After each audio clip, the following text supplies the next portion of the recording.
Think you can elope with friends and family but still keep it intimate? Well, the good news is you can, and the Snowy Mountains are perfect for it as well. Here's how Holly and Eli did it from start to finish. I'm going to walk you through their Snowy Mountains elopement, and I'm really excited to bring you this one. Also, if you stick around at the end, I'm going to give you 3 traps that couples can sometimes fall into when it comes to having an elopement in the Snowy Mountains. I'm James from Who Shot Photographer, and I help couples have intimate and meaningful elopements across the world, from Australia to Japan to Europe and everywhere else in between. So I want to talk about the Snowy Mountains, which are a really popular and fun destination for a lot of couples around Sydney and Canberra who want to get married in the snow, have this beautiful alpine feel to their elopement as well, without having to go over to Europe. You get skiing, snowfields, big forests, and everything in between, which is just amazing. So meet Holly and Eli. Now, they are also from Canberra. Now, they actually met before, but then also crossed paths again at a Santa pub crawl, which I just think is such a great way to connect with other people. So much fun,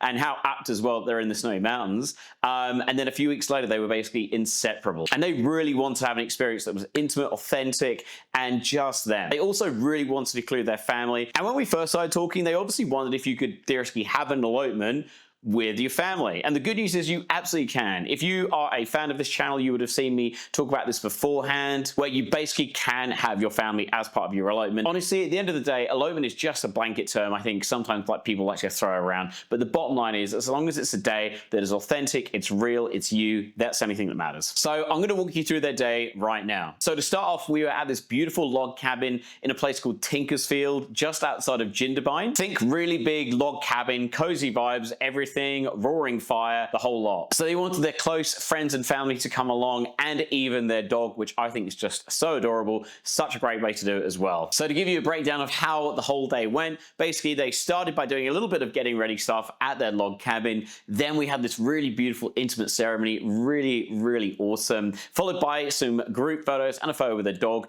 as well as then driving all the way up to this really beautiful place called Charlotte Pass. Now, Charlotte Pass is a snowfield. It's right at the top of the mountain, and they actually did this in May. So the snow was just starting to creep in here for Australian winter, and it looked really cool. And this also meant that going all the way through the Snowy Mountains, you could have these little kind of rest stops. So you'd have these beautiful snowfields, these beautiful sights, driving past Perisher, which is a really nice ski field, all the way up to Charlotte Pass, which again is just this huge, massive mountain. It's really beautiful. You get to see all the way out, all the way up to Mount Kosciuszko. It's absolutely awesome. And this is where they had some sunset portraits, how to relax with their friends, and then we drove back to their log cabin where they had dinner. They had a private chef come in, and then also they had all of the log fire celebrations as well. So one thing couples always also wonder about is about weather and snow, and if it's going to ruin the day, if it's going to cause delays, cancellations. The good news is I'm going to walk you through how we plan for that, how we get over that, and basically how it doesn't end to be much of a problem. And this is where my planning really helps, where we do come up with a plan B and even sometimes a plan C, depending on what the weather might do too. But I'll talk about that in a little bit as well. So when it comes to elopements, and especially Snowy Mountains elopements, the main thing is your comfort. This means making sure you're ready for the snow and to make sure that you're ready for the colder weather. And a lot of couples will ask me, look, how can we stay warm but also look really good at the same time? Well, the good news is I'll walk you through that. I'll walk you through how they kept warm, how they stayed dry, but also how they still look really good for photos as well. The best thing, honestly, are layers. Layers are like your best friend for this, so definitely wear thermals. Good hiking boots as well are really good. Yeah, again, Gore-Tex as kind of a material for wear. It's really good. There's lots of different things you can wear. But yeah, again, do stay warm, do stay comfortable. That is most important. Because as soon as you're cold, you don't want to be out in the snow. You just want to be home with your feet up by the fireplace, which, yet again, there's nothing wrong with that. But certainly when you're out in the field, you just want to be comfortable. And of course, hand warmers. Hand warmers are so good. They really do make a difference. I know the number of elopements I've done where it's been absolutely freezing, and then just a couple of hand warmers in your pockets makes the world of difference. You can even get electronic ones now on Amazon, which I just find incredible now. So definitely worth looking into if that's going to be something you're going to be worried about. So when it came to planning their day as well, you've got to consider microclimates. So microclimates basically can happen in really mountainous areas. So at the top of the mountain, you could have a blizzard. You could have a complete whiteout up there, but lower down, it could be a bit safer as as well. This is how we kind of planned their day to make sure we had lots of different options. So if Charlotte Pass was going to be totally blown out with the blizzard, we would have a backup location as well. To make things easy, we wanted to keep the ceremony at Tinkersfield just to make it simple, so we weren't trying to combat with the weather just in case we had to keep moving and chopping and changing locations. So this is where Joe, the celebrant, came in.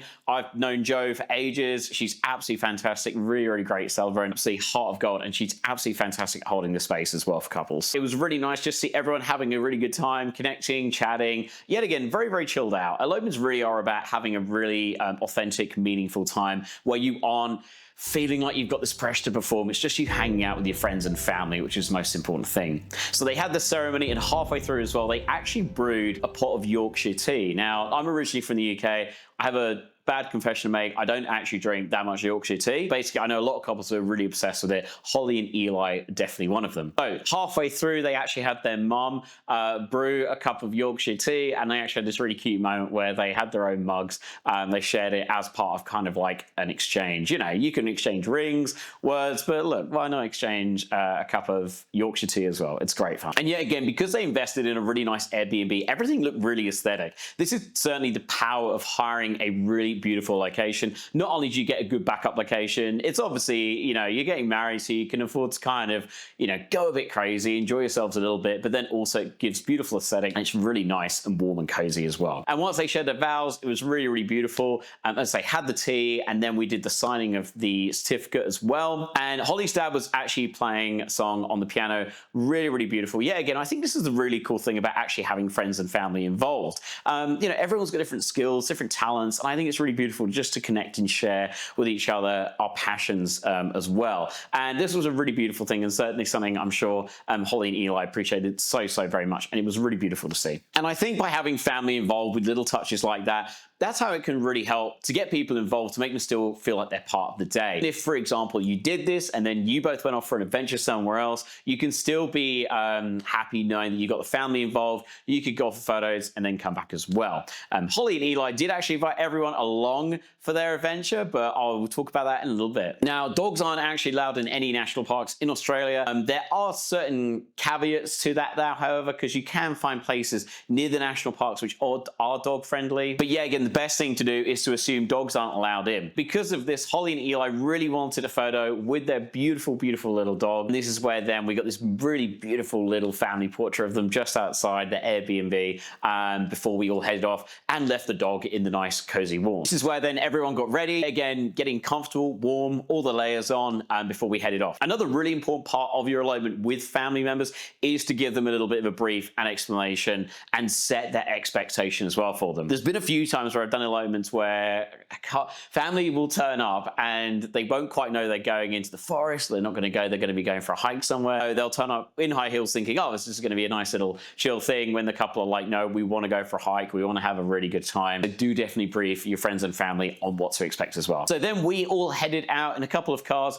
up to Charlotte Pass, stopping along the way. Now, when it comes to the Snowy Mountains, one of the really important things to consider are chains, snow chains. If you've got a four-wheel drive and an all-wheel drive, you typically don't need them. It's always a good thing to carry them just in case the weather does turn. If you do have a two-wheel drive, you will need to have snow chains on as well. Again, this information can change, so do definitely double check all the websites, New South Wales Parks website anyway, because you can get a pretty hefty fine for it if you don't do it. Another thing with Charlotte Pass is it's a really beautiful spot. However, after about mid-June, they actually closed the road up to the mountain because so much snow there. So definitely have a look during the year which time suits you. As I say, we did this in May. We got in there just in time, but there can be times where you can't even get up there, unfortunately. So do definitely double check that before you go and plan an elopement up there. Another thing to mention as well, I have mentioned permits before on my YouTube channel. I've done a whole video which you can check out, link in description as well. And it is really important that you do make sure you have a permit for your elopement if you're going to be doing it on New South Wales Park. The good news with me is that I always have my permit sorted with New South Wales Park, so I'm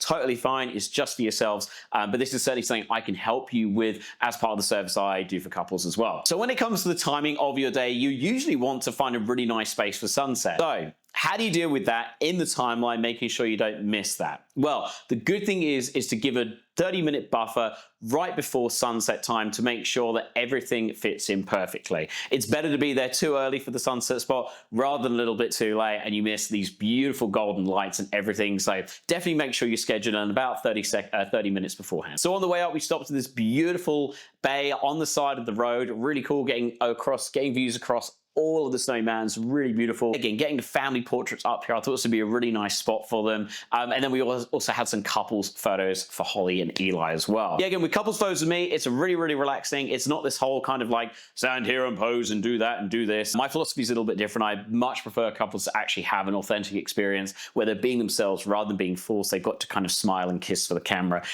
I just don't think that in 30 years you're going to look back at that and think, oh, that was totally us. You're going to feel like you're kind of being ordered around. You know, I want you guys to have a really, really good time with this whole experience. Next, we then drove up to another little bay, which was beautiful. Now, there's a little bit more snow up here. We drove past up Perisher, went to this beautiful part of the side of the road, found this really nice snowy field, and I had Holly and Eli walk through there, share some moments together. Really nice. When it comes to timing of your elopement, a lot of couples always wonder how much time works. And the thing is, I always say it's better to have too much time rather than not enough. This is how you can have the time to say, look, let's go and stop over here. Let's look at this. Let's have a hot chocolate or a coffee whilst walking through this field. Well, this is the joy, I think, of having an elopement and a day that is crafted to you. Now, the good thing is because we'd planned everything so well, we weren't really perturbed by any bad weather or any kind of mishaps either. What I did the day before is I checked the weather reports, make sure everything was fine, checked there were no closures and everything was fine, which was really good. But we did have a backup plan just in case, which luckily we didn't even have to use. So when we actually got to the top of Charlotte's Pass, it was awesome.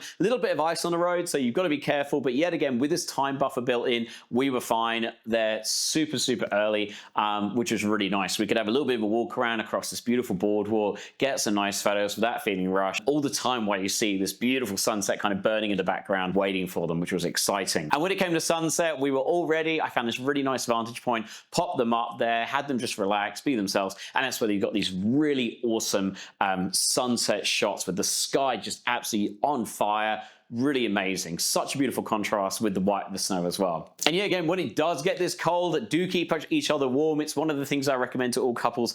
Throughout your elopement, do try and help each other out as well. You know, even if you're going up a ledge or you're feeling a bit cold, you know, body warmth is the best type as well. At the end of the day, it gives you a good reason to connect, gives some nice warm hugs as well, which is really cool, which always looks good in photos. And then once the sun set, we really started to feel the cold. So then this is when we actually started to head back to the beautiful log cabin at Tinkersfield. And when we got back, they were getting ready to have their private chef there, and I got some final minute photos of them around the fire having a really nice time. Yeah, again, a few more detail shots as well, but it was really, really nice to see. Nice to come back home to a roaring fire as well, which is always really good. But Holly and Eli, because of everything, had a really, really beautiful day that was just them. So this whole experience felt like a story catered right to them. It didn't feel like a sprint, didn't feel like we had to rush from point A to point B. It really felt that this was a day created perfectly. So that's a little bit of a breakdown of their day. Now I want to give you 3 tips for your Snowy Mountains alone. First thing is getting your chain sorted. Now I have touched on this before, but definitely do make sure you have the right car for this.